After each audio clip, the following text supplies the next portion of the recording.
Hassan Wagi, Professor at Al-Azhar University. Dr. Hassan, a very good afternoon to you, sir. Good afternoon to you. Thank you very much for joining us, Doctor, and of course, many happy returns for Eid al-Adha.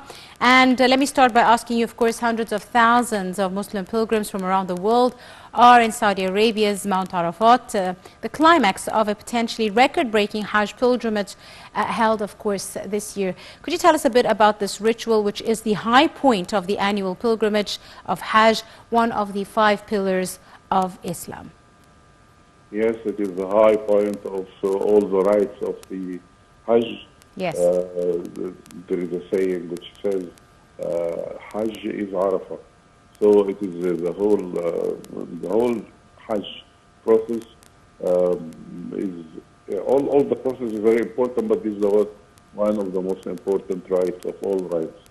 All rites could be, if you forget something, you can make up for it. But this is either to do it right or not. So it is very important because it is a day that that we call it another Laylatul Qadr. You can compare it to the Laylatul Qadr, but both of the Laylatul Qadr is not that very well known in the last 10 days of Ramadan, but Yom Arafah is very well known for everyone. So everyone is very keen to do supplication, prayer, worship, and asking God to whatever you want to ask that for. Indeed.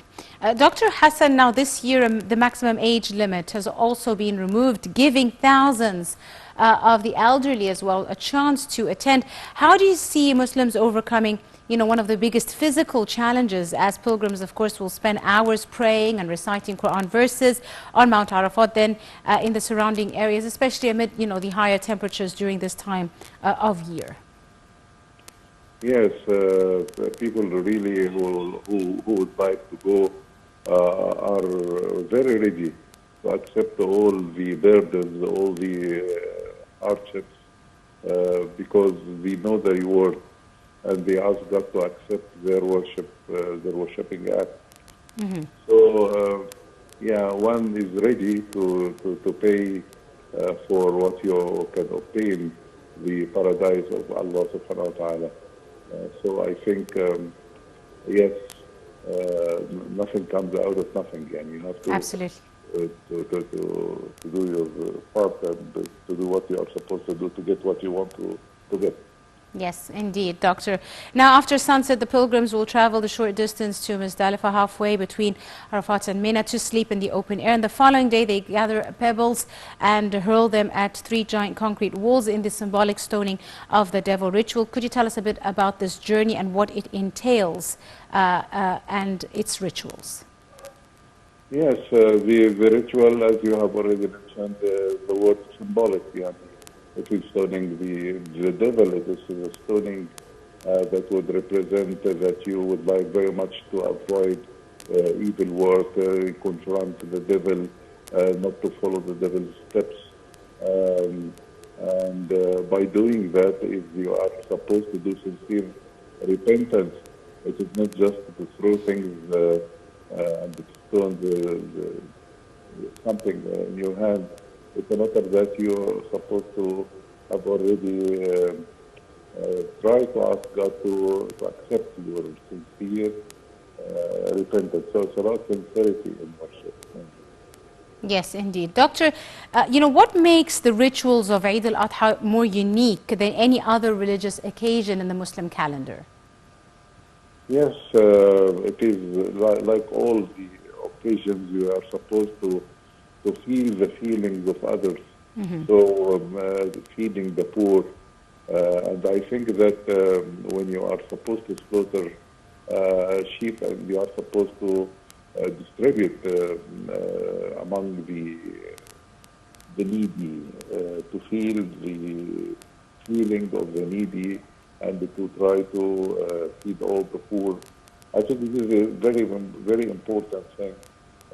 Whether you are in Ramadan or whether you are in Korban feast, it is you are supposed to get into a deep feeling of how to help others, how to feel the feelings of others, the feeling of the needy people. Absolutely. Indeed, Eid al-Adha is a time for Muslims to reflect on the importance of sacrifice as well as charity and compassion. Could you tell us a bit about, the main traditions of the Feast of Sacrifice and the way in which Muslims are to give their sacrifice and distribute it to the needy members of society? Yes, this, for instance, this year, people, yes, those are not able to even capable to do the act themselves. They share others to. Everything is being shared, despite the high prices that food prices are rising, but the will of the people and the will of to get together to overcome this hardship and this kind of difficulties. It is challenging, but people are doing, are doing fine, and they cannot do without doing the right thing. Mm-hmm. And how do you stress, Doctor, on the means of Eid as a time to strengthen the bonds of family and community, as well as a time for forgiveness, forgiving those who've wronged us or reaching out to those who maybe we have not been in touch with for a while? Yes, the great thing is that there is something good that you are supposed to do. And if you can go for the Hajj, that's fine. But if you are not able to go, you can fast this day, in Arafah day. You can get connected with your relatives. You can, if you have the intention to say, oh my God, please accept my worshiping act when I do this, doing anything that's very profitable to you or to others with a good intention, it's extremely needed and extremely important. And you are not supposed to be there in Al-Hajj, in the land of Al-Hajj, but you can do something that could be equal when it comes to reward from Allah subhanahu wa ta'ala. Indeed. Now, Doctor, of course, people who are not able to attend or go for the Hajj ritual during the Feast of Sacrifice, they often have special prayers, listen to sermons in mosques, a very religious time for Muslims. How can these days become a good chance, for worshipping God? Yes, of course, as we have already mentioned that, yes, these days are very blessed days.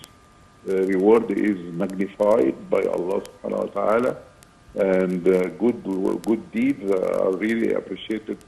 And I think that, yes, this is what we are supposed to do, even in these days or in the rest days of the year. Absolutely. Now, Doctor, the meat from any sacrifice is supposed to be divided into 3 parts.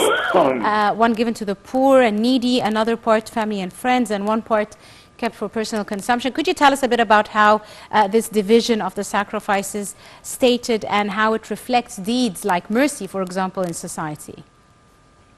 Yes, there are certain portions that you are supposed to follow. When it comes, if you have something to slaughter, yes. But again, the distribution rests on the biggest part should go to others, not to yourself.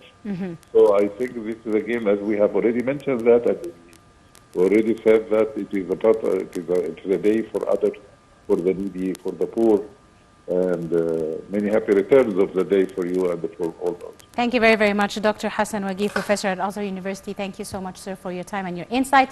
Ladies and gentlemen, another short break and we'll be right back for more. Stay tuned.